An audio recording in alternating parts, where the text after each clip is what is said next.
যে মাননীয় মুখ্যমন্ত্রী বলে দিয়েছেন সেই টাকা কিন্তু ফেরত দিতে হবে, ফেরত নিতে হবে। এবার লক্ষ্মীর ভাণ্ডারের টাকা যারা পেত তাদেরকে টাকা ফেরত দিতে হবে।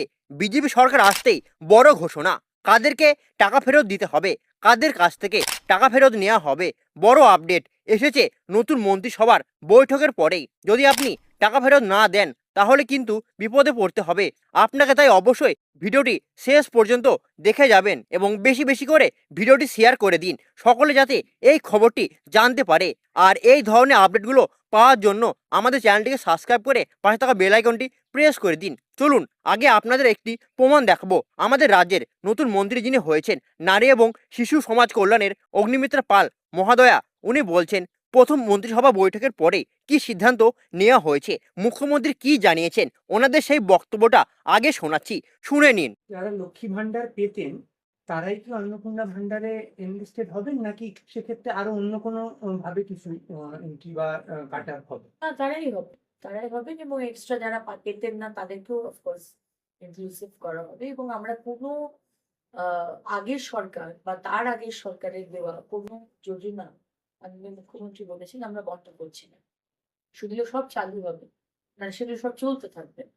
এবং একটি বিষয় মাননীয় মুখ্যমন্ত্রী বলেছেন যে যাদের নামগুলো কাটা গেছে, যারা আমাদের দেশের নাগরিক নয়, তারা তো সরকারি যোজনার সুবিধা পেতে পারে না। সুতরাং সেইগুলো আমরা দেখে নেব যে যারা যারা হয়তো নামটা কাটা গেছে কিন্তু সে পেয়ে যাচ্ছে, সে আগের লক্ষ্মীর ভান্ডার পেয়ে যাচ্ছে, সে আবাস পেয়েছে, তো সেটা মাননীয় মুখ্যমন্ত্রী বলে দিয়েছেন সেই টাকা কিন্তু ফেরত দিতে হবে, ফেরত নিতে হবে। কিন্তু যারা যারা লেজিটিমেট, যারা যারা পেয়ে আসছে অবশ্যই তারাই পাবে, এবং যারা পেতেন না তাদেরটা আরো টাকা ফেরত নেওয়া হবে এমনটাই কিন্তু তিনি জানান। অর্থাৎ এখানে অভারতীয় বলতে কি বোঝাচ্ছে, বা ভারতের নাগরিক নয় বা যারা অযোগ্য বলতে বোঝাচ্ছে, ধরুন কেউ একজন মারা গেছে, তার অ্যাকাউন্টে মাসের পর মাস টাকা ঢুকছে, সেই সমস্ত ব্যক্তিদের কাছ থেকে টাকা ফেরত নেওয়া হবে। এছাড়াও এই যে এসআইআর এর পর যাদের নাম বাদ গেছে তারা তো অভারতীয় হয়ে যাচ্ছে, মানে ভারতের নাগরিক নয়, তার মানে তারা অবৈধ হিসাবে এতদিন ধরে টাকা নিচ্ছিল, সেটাই বোঝাচ্ছে। যাদের নাম এসআইআর থেকে বাদ হয়ে গেছে বা যারা ট্রাইব্যুনাল আবেদন করেছেন তারপরেও রিজেক্ট হয়ে গেছে, হ্যাঁ, সেই সমস্ত উপভোক্তাদের কাছ থেকেও কিন্তু টাকা ফেরত নেওয়া হবে। সুতরাং সর্বোপরি অযোগ্য যারা, যারা যোগ্য নয়, অবৈধভাবে টাকা পাচ্ছিল লক্ষ্মীর ভাণ্ডার প্রকল্পে, তাদেরই কিন্তু টাকা ফেরত নেওয়া হবে।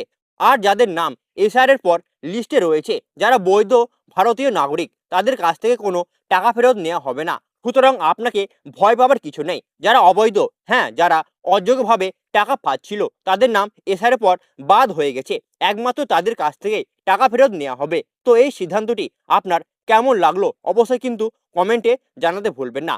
আর বেশি বেশি করে ভিডিওটি শেয়ার করে দিন। বন্ধুরা, আজকের ভিডিও এতটুকুই, দেখা হচ্ছে আগামীকাল নতুন ভিডিওতে। সকলে সুস্থ থাকবেন, ভালো থাকবেন, ধন্যবাদ।